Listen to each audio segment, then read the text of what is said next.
Sarash, good afternoon. I think you know why you're speaking now. Look, thank you for the audio today's program you did concerning those who are trying to criticize you unjustly about the program you are doing. The fact of the matter is that if they know history, it is not security forces that stop foreigners doing criminal activities. It is the government. I can refer them to 1957 and I can refer them to 1969. What can the security forces do? And how many people? Where are they going to get them? If they are killing people even in Ghana, in various houses, in the bushes, what are the security forces going to do? What are they going to do? What can they do? Even if they are willing to do something. And it's going on everywhere. Can you go and catch them in the bush? Are the security forces able to go there?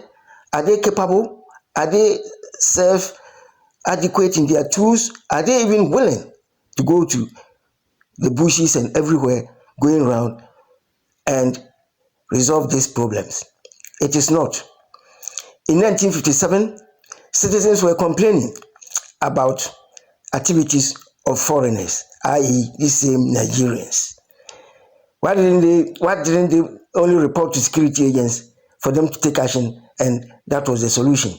That wasn't the case because it is beyond the security forces. In 1969, when they deported in 1957, they came back again in 1959, before 1969. And at the same time, already the reports were there and the laws had been passed by Dr. Nkrumah, even father of so-called Pan-Africanism. The law was passed in 1957 and these Nigerians were deported. And so 1969, before Buzia came, these people were already here in this country, in Ghana, and the reports of citizens were still going on. Why didn't they report to security forces? So those who are talking about security forces, they don't know what you are talking about. It is those who are alarmed that what we're doing is really bringing a fruitful result, and Ghana will have a solution.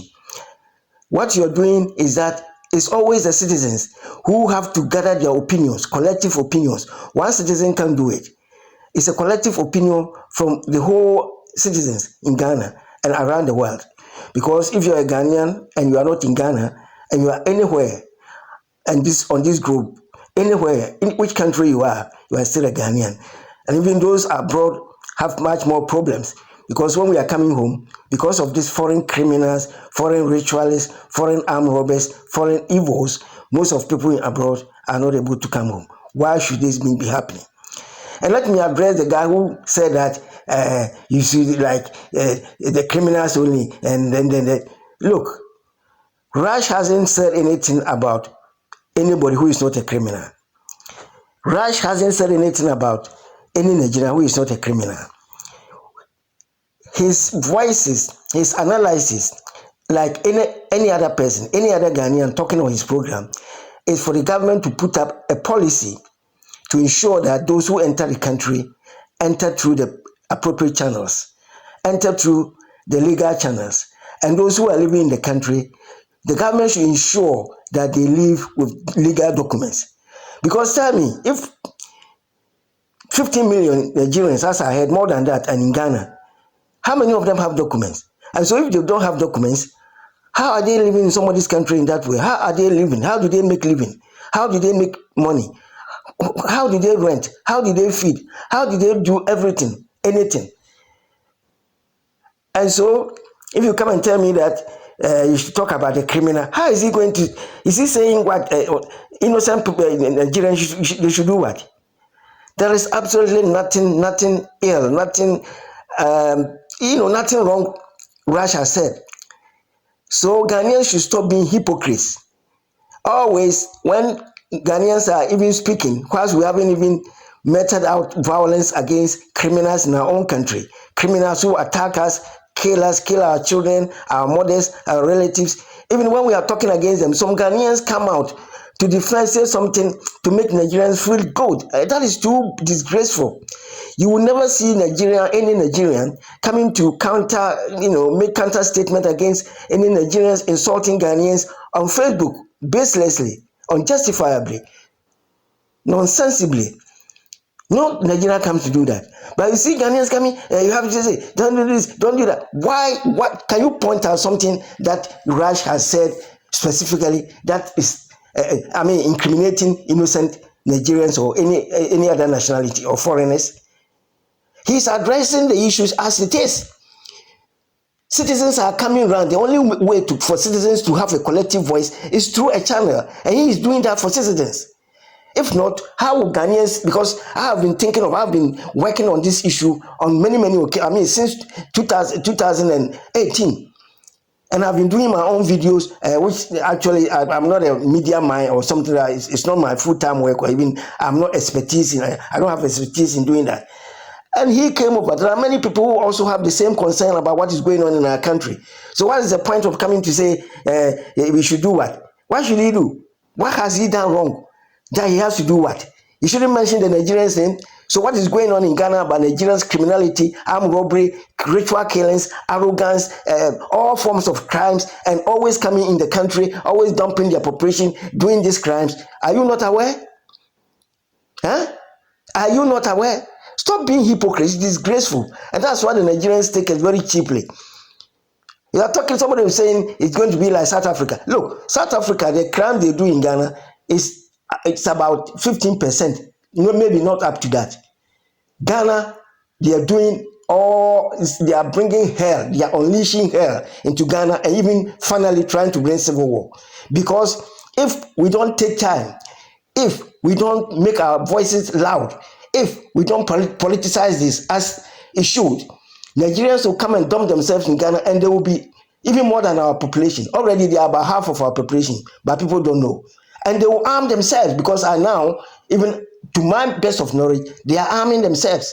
So with this character that is known everywhere, with all this hell, all this evil they are doing in Ghana, as people are getting fed up. Because it's even too late. The government should have taken measures already, but it's not taking measures because of his own reasons. I don't have to always make mention of them here. Ghanaians are even being more patient, so you can't refer Ghana to Nigeria. If Ghana were to be like South Africa, and Ghana will get its freedom from the takeover of criminals, armed robbers, and criminal murderers, what is wrong with that?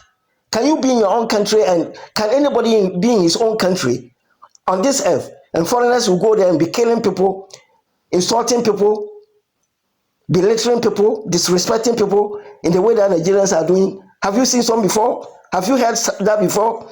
And you are coming to, you got the guts to go and come and criticize somebody doing his program, bringing his citizens together, who is a patriot, concerned about his nation, the direction his nation is going, trying to have a collective voices, and then let the government know and take the appropriate action on that. You are coming to criticize him. What do you want? Look, let me take the opportunity to address the issue here. Why? Because most people might not know why the ECOWAS, why the Nigerians are flooding into Ghana as we see now, or from maybe over the past 20 years. Look, there was an agreement. I know most people might have heard of ECOWAS, so-called ECOWAS. And part of that ECOWAS agreement was signed in 1975. At that time, it was a military administration. The president, the head of state at the time was Colonel Echambo, was a colonel. And so we had a president of Liberia, President Tobet. Yeah, I remember President Tobet. Late President Tobet was president of Liberia. And Yakubu Gowon was also a military government in Nigeria. And so at that time we had also Iyadima of Togo, Sokoture of Guinea, and the West African president those times. And so what happened was that this ECOWAS, they only had a meeting, regional meeting in Nigeria, and in Lagos, they came to President Tobet brought a suggestion that they needed to come together to form an association or an organization to improve the living conditions of the West African citizens. That is the foundation of the ECOWAS. So They met at Abuja, I think Lagos, Nigeria, in 1975. And the military government signed this agreement. But look, 75 to this time, look at how many years now. So from the 1975 agreement, I understand that even when Rawlings took over the government the second time in 1981, there have been subsequent agreements to that of ECOWAS in various, like you have the ECOWAS, ECOMOG, and all those kinds. They have done many things in between.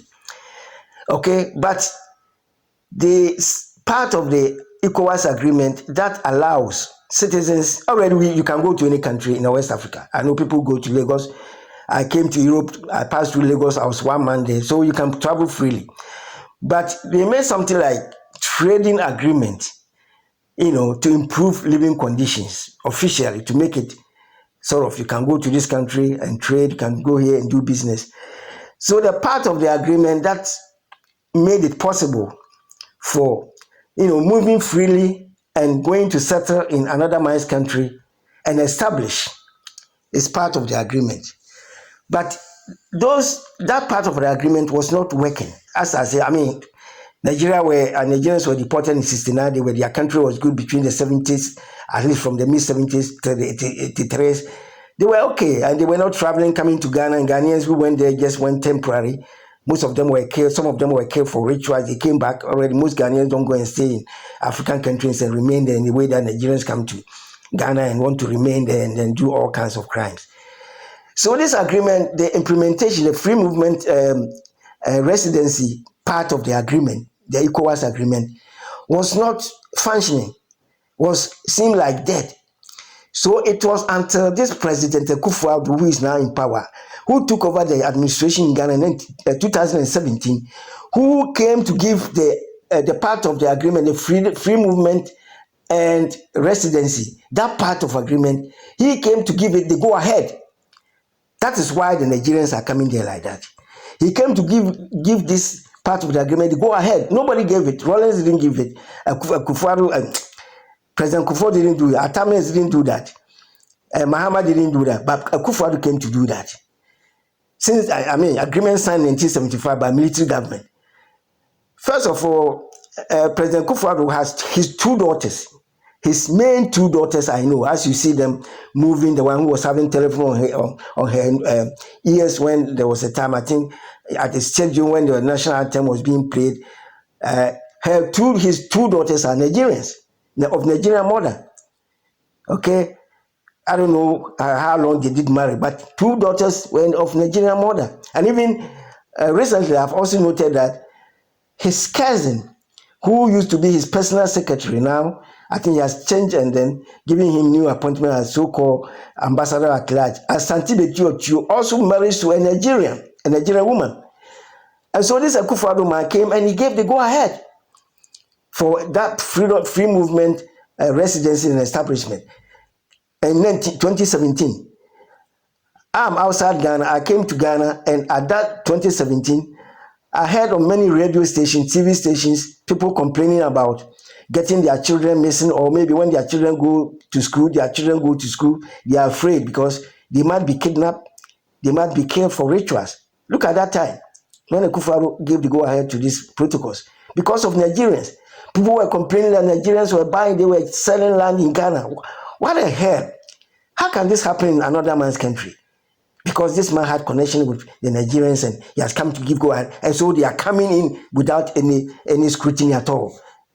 250 million people, population, coming to a land of just 30 million, calling us common Ghana, yesterday's Ghana, ordinary Ghana, and you are still always coming. And you are killing people for rituals. You are doing armed robbery. You are insulting Ghanaians, and nobody is saying anything. And somebody is saying that, don't say anything about it, but tell the security forces. What the hell? Do they think at all? Citizens need to talk about this so that the government will, if it doesn't take action, it is political. So it will go as far as going to election time, and the politics of it, we shall see it. It's the government that make laws. It's the government that take decisions. And that is why it was Akufo-Addo who came to give the go-ahead. It wasn't the security forces. It wasn't the police or the army. And so he is the same person, a person his caliber, a president or the parliament are the people who are supposed to take decision. One thing we need to understand is that when Akufo-Addo came into power in 2017, if things were to be working properly, if our so-called African leaders think of the nation and they have vision, she should have called on a referendum, because 1975 military government agreement shouldn't be functioning and be binding on a nation, especially when it comes to integrating people. How far have we been able to integrate our own family? Even when you put your wife and children aside, how far are we as Africans having extended family, even siblings, all those kind of family units? How far have we been able to unite ourselves together? And when it comes to the national level, although Ghana hasn't fought war, travel war, how far have Ghanaians been able to integrate ourselves on different tribe levels? I believe I hear we have about 87 tribes. How far have we been able to integrate ourselves together in Ghana? If not God, that is, on our back, on our side, that we haven't fought each other. So how can you bring people like Nigeria? And when you look at it, in the whole West African countries, the Nigerians are the people coming the more because they are overpopulated. They don't control their population. And they are the people having these crime problems, killings, armed robbery, ritual killings. They worship money more than human beings, and they are overpopulated. So when you ask these people the right of residency and establishment to come to Ghana, and because of what I've explained already, then where are we going? What sense does it make? Does it mean this person wants the well-being of Ghana or the destruction of Ghana? You see, so people are saying report to police. They don't know what they are talking about. In 1957, these same Nigerians were committing crimes in Ghana. They were taking over the even spaces of Ghanaians, even at marketplaces. People on their tables, Nigerians were asking them to leave in their own country, Ghana, for them to, start selling their things. That is it. And they were disrespecting them. There were crimes, and people started complaining. Even in Nkrumah, as I've said already, as father of so-called Pan-Africanism, had to deport them because citizens were complaining. And then back again in 1969, they had to deport them. So look, this is not security, man. So what? So all Ghanaians should keep quiet. So when Kumasi people in National, in Rivera, when they are killing them, then they have to report to the police. Then the police will solve the problem. Are you kidding? This is a political issue that needs a political solution, and that's what is going on. And we have to do it the more. Mr. Manager, Mr. Rash, may God bless you and continue doing your work.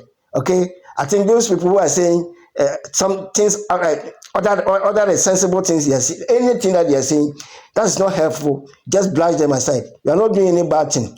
When you read the comment column, I hope you read the comment column and see the people who are supporting you. So those who are not supporting you, they don't know what they are talking about. If you continue talking what they are talking, we shall continue doing what we are doing, and we shall redeem our country from the grips of criminals and evil destroyers who want to even bring war in the final analysis into Ghana. Mr. Rash, may God bless you and continue doing your work. Thank you.